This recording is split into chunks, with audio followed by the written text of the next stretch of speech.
Hey friends, welcome to the Canyon Pathways podcast, where we invite you to live like a son and lead like a father. Canyon Pathways is a global community of men on the journey from the striving of servanthood to the freedom of sonship as we traverse the canyon that is midlife leadership. My name is Noel Bouché, and I'm the founder and part of the leadership team for this venture, and I'll be your guide throughout this podcast as we explore and discover what it means to live like a son so we can lead like a compassionate father.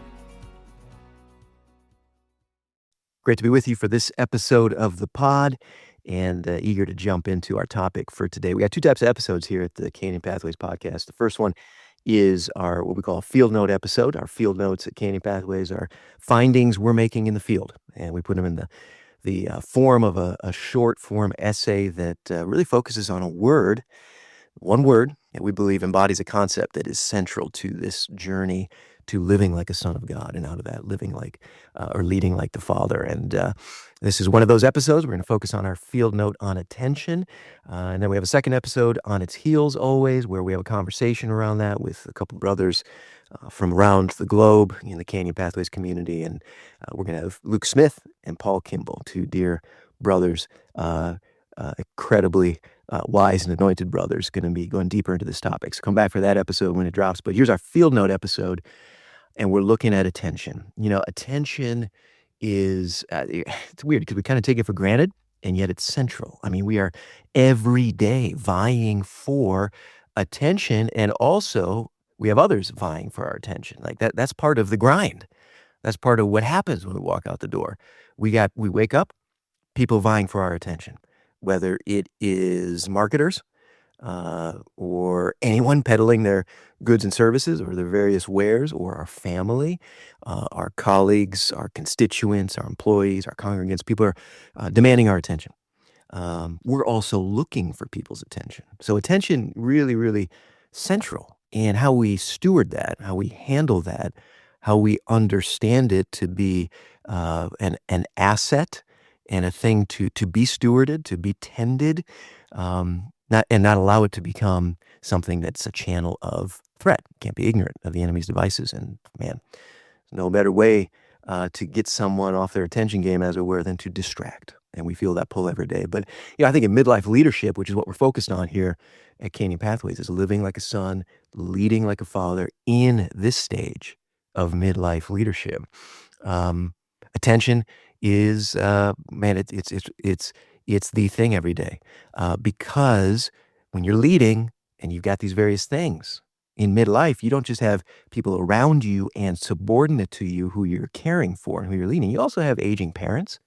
You've got people that you're helping that are above you or beyond you in life stage that we're providing care for, providing emotional or spending emotional energy units on.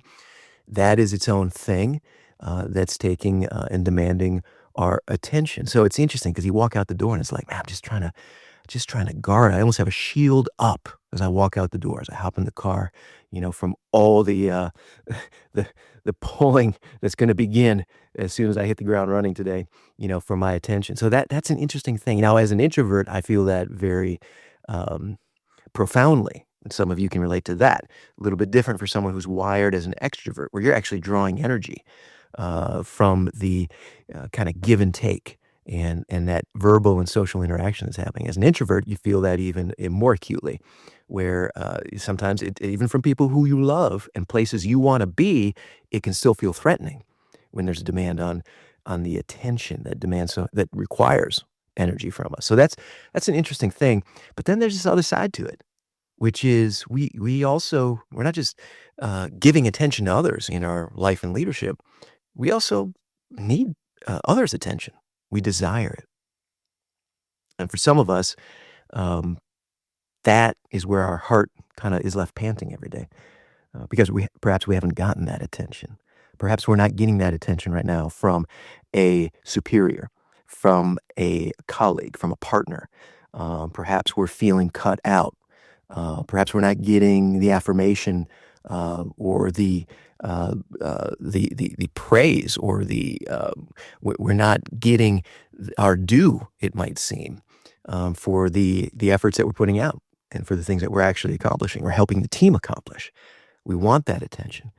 We might not be getting it from our spouse We not perhaps from our children, whether they're still young in the house or whether they're adult children. Perhaps we're not getting the attention that we want from them, and we feel that. Perhaps growing up in our family of origin, we didn't get that attention. Perhaps there was either emotional or even physical abandonment, and we have that place in our heart that still longs for that attention, that presence, that relationship. Perhaps we grew up in a household where we were avoiding attention because the only attention that was on offer was the negative kind, was the bad kind, was the hostile kind. If we grew up in an environment that was volatile, maybe because of simply emotions or brokenness or toxicity or addiction, and we were walking on eggshells, that affects us, and we may still have wounds. We may still have behaviors because of those wounds, where a lot of times we're simply trying to avoid attention instead of being fully present. So attention's a big deal as we live and seek to live more fully like the Son of God and as a Son of God and provide leadership as a father. But what is this thing really? So that's what our field note's going to dive into. What is attention? Why does it have this impact on us? Why does it draw us in the way it does? Why is it something we long for? Why is it maybe the lack of it has wounded us, or the wrong kind of attention has hurt us? Let's go right into the field note. Here's our field note on attention. Attention. Since you cannot do good to all, you are to pay special attention to those who are brought into closer connection with you. St. Augustine. There's a reason we often use the verb pay when we speak of attention, as in the phrase pay attention. It's because attention is costly. Advertisers obviously know this, as they are more eager every year to shell out staggering sums of money for the chance at getting consumers' attention for just a few seconds. In our relationships, we also make expensive demands of one another when it comes to attention. We expect much of it from others, parents, spouses, children, employees, while often being miserly when it comes to reciprocating the investment of our attention in them. Why? Because it's expensive. It represents a limited and hence valuable asset, energy of the mental and emotional sort. Actively listening, empathizing, refraining from judgment, and speaking helpful words with humility all require significant outlays of our precious time and energy, and too often we're doubtful we'll see sufficient ROI to satisfy us. But to pay the price of giving our attention to those closest to us in life is the very definition of love. The English word attention comes to us from the Latin term attendere, which means to stretch toward. It shares the same root as the verb to attend. When we give someone our attention, when we truly attend to them with a focused, attentive mind, we are literally stretching ourselves toward them, connecting with them mentally in a way that knits the hearts together. It is why we feel close to those who give us their attention. They have stretched themselves toward us. Sadly, many of us have experienced the pain of not receiving someone's attention, not feeling close to or attended to by someone whose attention we desired. The disappointment, the pain of not feeling stretched toward by someone, distracted by their phone, uninterested in our feelings, not tender to our desires, not present in the home. All of these experiences wound our heart, whether for a moment or for decades. But we have a say in whether we repeat that cycle or redeem it by reversing it. So how do we better attend to, i.e. stretch toward others? Like success, 80% of it might be just showing up, being physically present at the dinner table, at bedtime, at lunch breaks, at rehearsals, at games. I remember as a teenager seeing my grandmother in ill health and with an oxygen mask, sitting in the back seat of a family member's car, parked right behind home plate while I pitched from the mound during a baseball game we played in her hometown. Nothing was going to stop her from being there. She was going to attend that ball game and, more importantly, attend to and stretch toward her grandson's heart. Then, once we're actually present physically, we can day by day be more present mentally. Here are some practical ways we can stretch toward those we lead and love. Put the phone down. Leave the phone down. Look the person in the eyes while listening, not preparing what to say. Actively listen by repeating what you understand them to be saying. Affirm them, don't advise them. Speak tenderly. Intentionally plan time to do all of that on a regular basis. To be stretched toward, to be reached out to mentally, emotionally by another might just be what our hearts most desire in this life. And no matter how deep the wounds we carry from loved ones who have not stretched toward us, these wounds can be healed. Because we have a Father who, through the person of his Son, has reached toward us across a chasm we cannot fathom the cost of, so that we can now live like sons and stretch toward others like a father. Then the eyes of those who see will not be closed, and the ears of those who hear will give attention. Isaiah 32:3.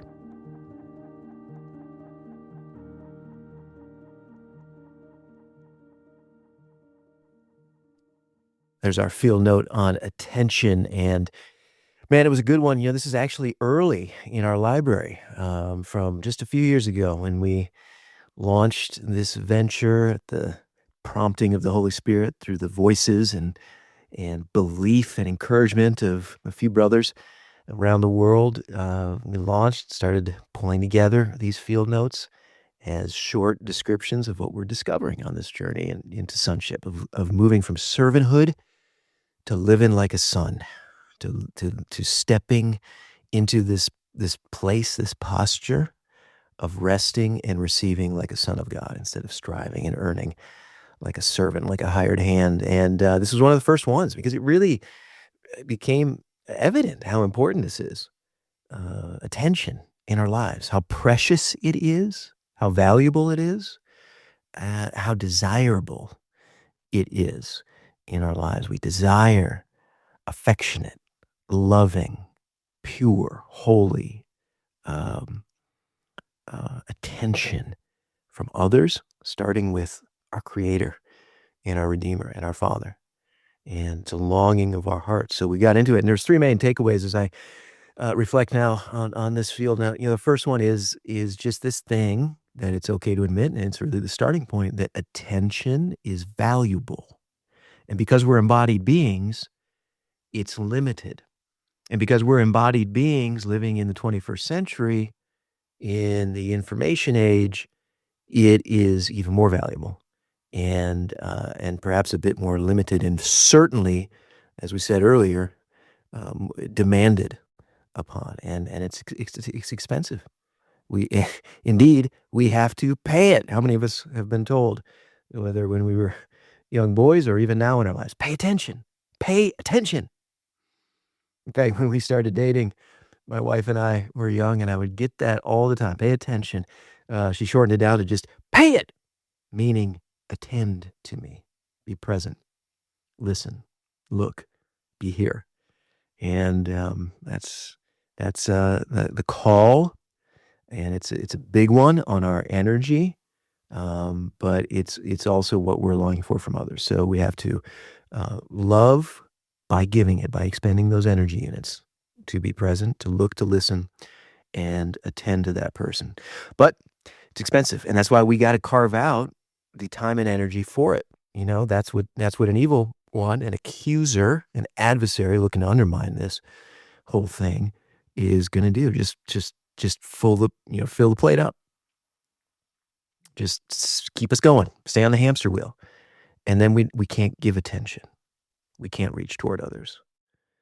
We're afraid, and perhaps even afraid of giving any more because it's gonna leave us even more depleted because of the grind and how much we've been demanded of our mental and emotional attention all day.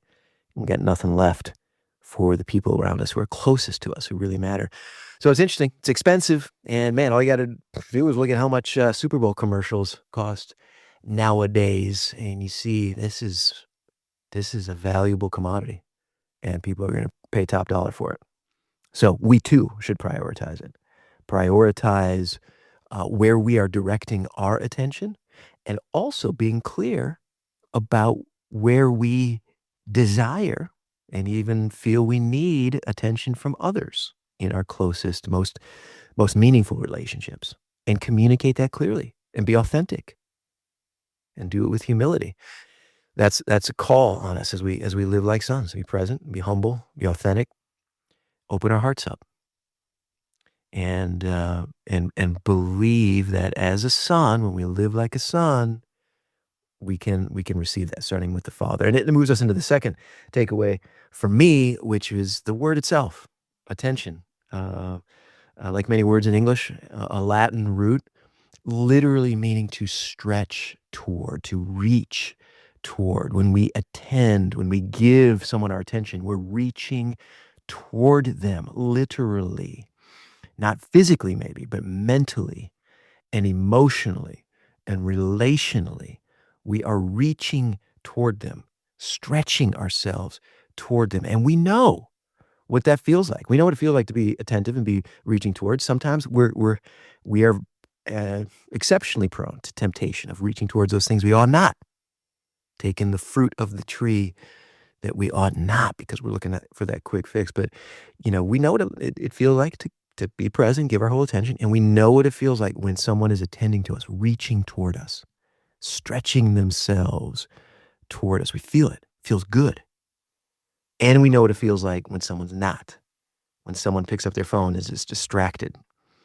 When someone is not reaching towards us in a relationship that we care about, that we deeply want to feel attended to. And it might be present. It might still be the lingering effects of that relationship from years and even decades ago, where we did not feel that. We did not. Our heart was not filled by that reaching toward that we so desired. And that will form us. Many of us are still walking through that in midlife, and we're finding it difficult. We're actually repeating patterns, and we don't like it, or we're stuck medicating the pain of that absence from a father, from a mother, from siblings, from others many, many years ago. And it's okay, but we got to start with accepting that and admitting it and recognizing that's what's at play here. My heart is panting for true, authentic, loving, affirming attention. And I feel like dry, parched soil. That's one of the things for me that's so encouraging, is recognizing that, man, when I do give that attention, even though it's expensive, I might be taxed at the end of the day, calls and meetings all day, man, just that few minutes of really being present, reaching toward, asking that question, offering that encouragement, responding after listening proactively to the person in front of me, the person very closest to me right now. It's just watering the soil. It is water on dry, parched land. And that's encouraging. But that's what we're talking about with attention. It's reaching toward, and helpful in us assessing what's going on. And then it leads to the third takeaway, which is this: the the propositional truth, the biblical truth, the statement, the belief ultimately that the Father is reaching towards us, that He is stretching Himself towards us, that I can live like a son. I don't have to prove it. I don't have to earn. I'm not in an employment contract with God where I do X, He gives me Y. We are sons, and we are invited, and He is reaching toward us. So hard for us. So hard in our mortality, in all the slings and arrows and wounds, and maybe the abuse, maybe the emotional, if not physical, abandonment that we've experienced by a biological father or a father figure in our life, or by a parental figure. So hard to believe that God is reaching toward us when there's that gap, but He is. He is. He's reaching towards us. How do we know that? Because the Son came. That's how He reached toward us. God the Father came down in the person of God the Son to live among us, Emmanuel, God, Creator, with us, redeeming us. Just like the younger son running out when he returns from the far country, stops running, comes home, the father runs to him, reaches a robe, a ring, sandals. Not done yet, goes out to the field for the other son who's grinding away like a servant, not coming in, angry, exhausted, weary, duty bound. It says, come on in. You're my son. I'm going to reach towards you. Everything I have is yours. That's what the Son showed us. The Father is actually saying to us. And no matter what harshness we've experienced, no matter what absence we've experienced in our lives that makes it hard for us to believe that this God is Father and that this Father loves us and is not demanding and is not harsh towards us, but is tender and is strong and is not embarrassed by anything we can bring, not offended by it, that he will still reach toward us. That's when we start living like a son. And when we start living like a son, we will start leading like that Father who reaches out, who we know it is his good pleasure to give us the kingdom, to give us all these things, the attentiveness that our mind and heart so longs for. He will do it. He is doing it. He has done it. And we can rest in that. And we can receive even more of his attention going forward, step by step, letting him reveal more and more how attentive he is to us, how much he loves us, how much we truly are the beloved. Because we are now sons. Jesus, the first fruit, the Son, over whom he said, this is my beloved Son, in whom I'm well pleased. He says the same thing over us. Hard to fathom. He says the same thing over us. When we rest in this reality that we too are sons of God, that the Son came, we have now been adopted. We are in the family, back in the family, because that's how it was created in the beginning. Luke 3 tells us the son of Enosh, the son of Seth, the son of Adam, the Son of God. Just as Jesus is the second Adam, who the Father says, you're my beloved Son. Adam experienced the same thing in the garden. He was his beloved until all these things entered, and now we have been adopted back. Both our spiritual sonship and our physical sonship being redeemed. And we're being invited to a table. If only we will come in, rest, and receive it.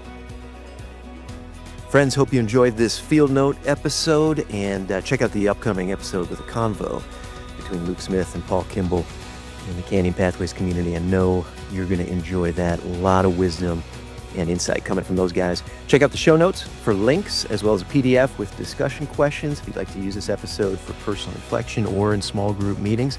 Subscribe so you catch all of our episodes as they drop, as we develop a language of sonship through this podcast. Thanks to the team at Maroon Harpoon for producing this episode, to our donors who make this venture possible, and as always, thank you for being a part of the Canyon Pathways community as we together live like sons and lead like fathers.